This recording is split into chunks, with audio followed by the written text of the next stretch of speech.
Pour le département de l'Aude, évidemment, la mesure a été diffusée dès son application. Les gendarmes et les policiers se sont mis en capacité d'aller contrôler dans un esprit de pédagogie, puisque ça faisait partie effectivement de la démarche qui nous était demandée dans un esprit de pédagogie, donc se sont mis en capacité d'aller contrôler la bonne observation de cette mesure. À ce stade, je n'ai pas moi de remontée qui me dirait qu'elle n'ait pas été observée de manière globale. Évidemment, on a toujours quelques récalcitrants, mais je n'ai pas de remontée qui me dise qu'elle n'aurait pas été observée à l'échelle de notre département. Je crois que c'est une mesure, d'après les retours que j'ai, à la fois des forces et puis des élus que j'ai pu avoir au téléphone sur le sujet, je crois que c'est une mesure qui a été comprise et acceptée par la population dans notre département. Alors encore une fois, ici ou là, effectivement, il y a eu quelques récalcitrants et quelques difficultés. On le rappelle, c'est pas une mesure d'interdiction d'aller travailler. Les gens qui le peuvent, qui ne peuvent pas faire de télétravail mais qui sont obligés d'aller travailler, peuvent aller travailler. Hein. Alors en effet, c'est pour ça que je vous dis que c'est une réglementation des déplacements. L'objectif, c'est vraiment de limiter au maximum les déplacements. Donc le pendant par rapport au travail, c'est malgré tout de maintenir effectivement une activité. Et pour maintenir cette activité, le premier réflexe, ça doit être le télétravail.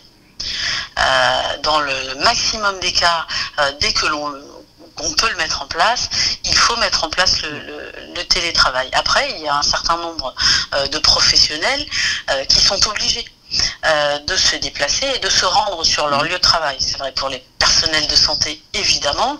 C'est vrai aussi pour un certain nombre d'activités qui touchent à l'hygiène ou à la sécurité, ou pour des actes d'état civil, par exemple, dans les mairies. Donc, pour ces personnels-là, ou des personnels qui gèrent la crise, par exemple, notamment en préfecture ou dans les ARS.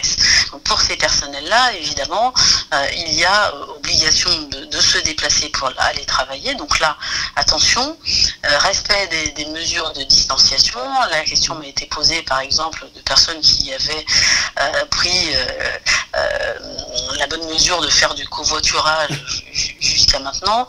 Évidemment, si on doit covoiturer, j'inviterais à ce qu'on ne soit pas plus de deux dans un véhicule, un devant, un derrière. Pardon, cette chose un peu pragmatique, mais ça me paraît important d'aller jusque-là. Parce qu'encore une fois, l'objectif, c'est d'éviter que la promiscuité ou la proximité ne fasse se propager le virus.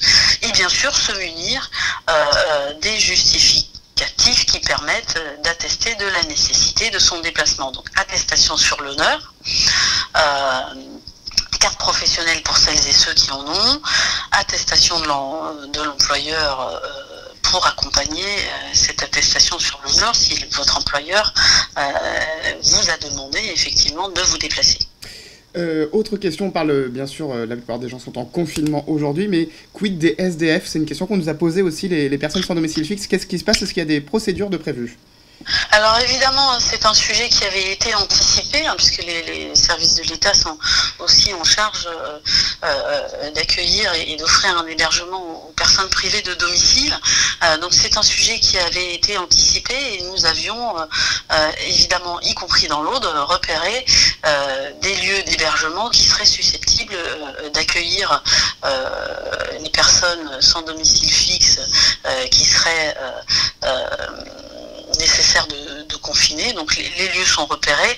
À ce stade, à ma connaissance, nous n'avons pas eu pour l'instant besoin de placer des personnes sans domicile fixe qui seraient venues vers nous, que nous aurions repérés dans ces lieux qui ont été identifiés et qui sont tout à fait mobilisables. C'est des associations qui ont la charge justement de les repérer? Alors évidemment, le sujet reste le même que dans une période de veille hivernale. D'ailleurs, j'indique que la veille hivernale a été prolongée de 2 mois. Vous le savez, la veille hivernale, normalement, se termine au 31 mars. Et pour les raisons qui sont évidentes, puisqu'on les évoque ensemble, la veille a été prolongée jusqu'au 31 mars. Donc c'est évidemment, d'une part, dans le cadre de cette veille, que les associations qui sont en charge des maraudes peuvent aussi repérer, évidemment, ces personnes sans domicile fixe, première chose. chose. Et puis évidemment, je l'ai dit tout à l'heure, les forces de sécurité sont sur le terrain pour exercer ces contrôles, et donc elles sont aussi nécessairement en capacité de repérer ces situations. D'accord, et puis on va peut-être faire aussi un point sur le coronavirus, la maladie dans le département. On a 2 foyers à Quillan et à Lézignan. Quelle est la situation ce soir dans l'Aude ?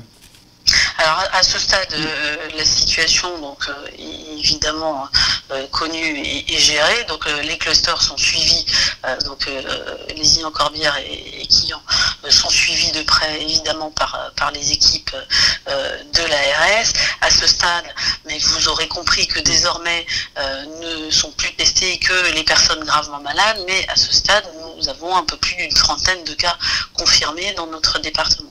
Et donc tout est prêt à Carcassonne, l'hôpital de Carcassonne est prêt à accueillir ces malades pour dans les prochains jours. Tout à fait, l'hôpital de Carcassonne et le centre hospitalier de Narbonne se sont mis en capacité et se sont réorganisés pour pouvoir effectivement accueillir dans la plus grande efficacité les malades qui leur seraient présentés.